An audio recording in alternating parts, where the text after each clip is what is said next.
Assalamualaikum warahmatullahi wabarakatuh. Perkenalkan saya Handayani Nurkoria dengan NIM 200420118. Video ini dibuat bertujuan untuk pemenuhan tugas pada pertemuan 8 mata kuliah Komunikasi dan Advokasi Kebijakan yang diampu oleh Ibu Dr. Nora Eka Putri SIP MSI. Adapun materi ini yaitu tentang advokasi kebijakan.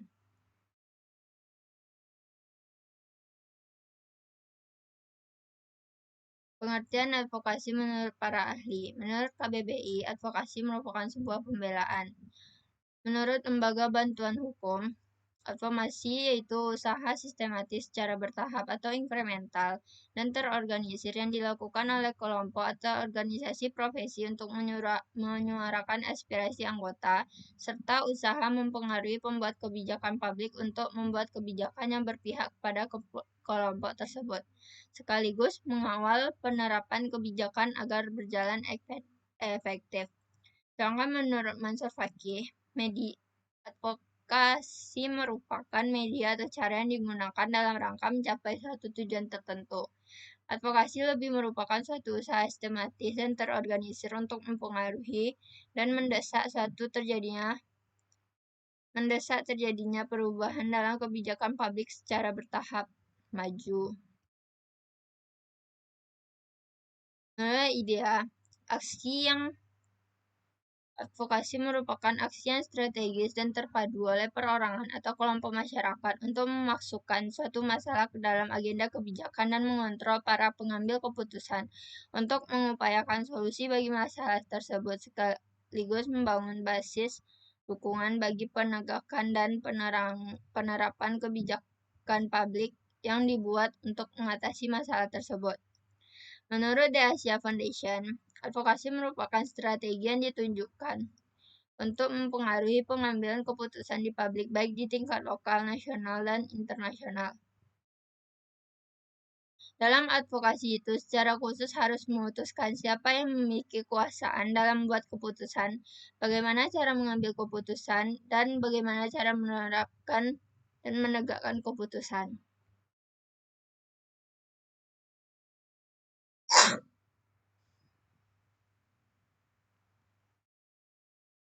Definisi advokasi kebijakan publik yaitu merupakan suatu proses terencana dan sistematis yang dilakukan untuk memperbaiki atau mengubah suatu kebijakan publik sesuai dengan kehendak atau kepentingan siapa yang mendesakkan terjadinya perbaikan dan peradaban tersebut dengan jalan mempengaruhi para penentu kebijakan. Jenis-jenis advokasi yang pertama, advokasi kebijakan. Inisiatif advokasi kebijakan secara khusus memfokuskan diri pada agenda kebijakan dan tujuan politik tertentu. Para pelaku advokasi jenis ini biasanya beranggapan bahwa perubahan kebijakan akan menghasilkan perubahan nyata di lapangan. Selanjutnya, advokasi keadilan sosial. Sejumlah organisasi besar menjabarkan advokasi mereka sebagai advokasi ini. Strateginya adalah melibatkan pengaruh politik dan kebijakan di seputar isu-isu yang secara langsung mempengaruhi kehidupan rakyat banyak, khususnya kehidupan rakyat miskin dan golongan terpinggirkan. Aksi advokasi ini berusaha untuk menyoroti isu-isu kritis yang telah diabaikan dan ditenggelamkan. Advokasi ini juga berusaha untuk mempengaruhi sikap publik dan menerapkan hukum serta kebijakan publik sehingga visi mengenai apa yang seharusnya terjadi dalam sebuah masyarakat adil dan layak bisa menjadi kenyataan. Advokasi ini menekankan adanya kebutuhan untuk merengkuh hubungan kekuasaan dan partisipasi masyarakat. Selanjutnya, advokasi berpusat pada rakyat. Strategi ini bertujuan memberdayakan rakyat miskin agar mereka sendiri bisa membela hak dan kepentingan mereka. Pendekatan ini menentang gagasan bahwa kebijakan merupakan bidangnya para ahli. Advokasi berpusat pada rakyat memiliki arti mendukung dan membuat rakyat mampu bernegosiasi secara lebih baik demi kepentingan diri mereka sendiri untuk mendapatkan kebutuhan dasar dan hak asasinya. Selanjutnya ada advokasi partisipatoris. Advokasi semacam ini memerlukan batas perbuatan keputusan dengan melibatkan kelompok masyarakat sipil dalam debat kebijakan. Advokasi ini didasarkan pada keyakinan bahwa tata pengaturan atau pemerintahan yang demokratis merupakan tugas rakyat dan juga tugas pemerintah. Tipe advokasi ini bertujuan untuk memperluas ruang publik dan kewarganegaraan. Selanjutnya, advokasi feminis.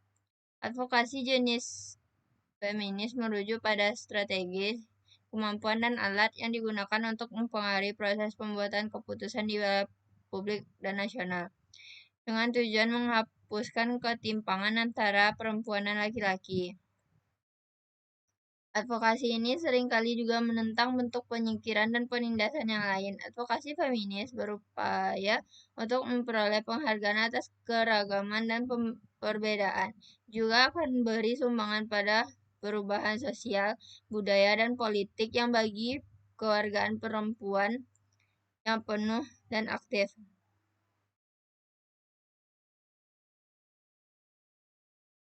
Adapun bagian dari proses advokasi yaitu mengumpulkan data, menganalisis, membangun jaringan, menyusun strategi, melakukan aksi, dan monitoring serta evaluasi. Selanjutnya model advokasi.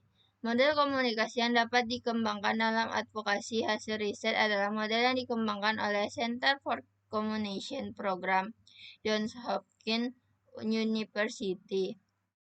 Model ini menyatakan bahwa agar kegiatan advokasi bisa berhasil, maka terdapat 6 tahapan perencanaan komunikasi yang harus dilalui, yaitu analisis, strategi, mobilisasi, aksi, evaluasi, dan kesinambungan. Yang pertama, analisis. Analisis adalah langkah pertama untuk melaksanakan advokasi yang efektif. Pada tahap ini, yang dilakukan adalah mencari informasi yang akurat tentang permasalahan yang ada, masyarakat yang terlibat, kebijakan serta keberadaannya, organisasi-organisasi, dan jalur-jalur yang dapat mempengaruhi para pengambil keputusan. Yang kedua ada strategi. Strategi dibangun berdasarkan tahapan analisis yang mengarahkan, merencanakan, memfokuskan upaya pada tujuan khusus, serta menempatkannya pada jalur yang jelas dalam mencapai tujuan dan sasaran yang telah disatukan. Yang ketiga ada mobilisasi. Mobilisasi adalah pembentukan koalisasi untuk memperkuat advokasi.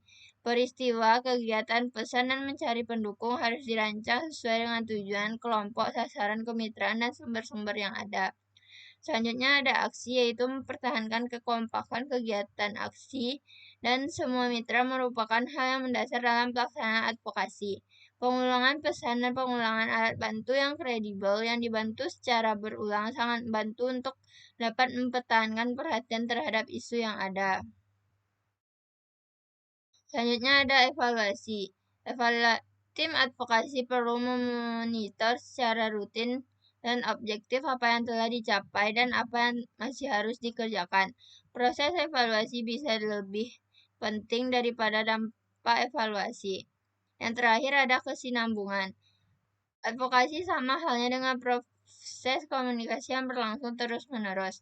Bukan sekedar sebuah kebijakan atau peraturan, perencanaan terhadap kesinambungan berarti memperjelas tujuan jangka panjang, mempertahankan keutuhan fungsi koalisi, dan menyelesaikan data argumentasi seiring dengan perubahan yang terjadi. Baiklah, hanya itu yang dapat saya sampaikan. Apabila ada kesalahan, mohon dimaafkan. Assalamualaikum warahmatullahi wabarakatuh.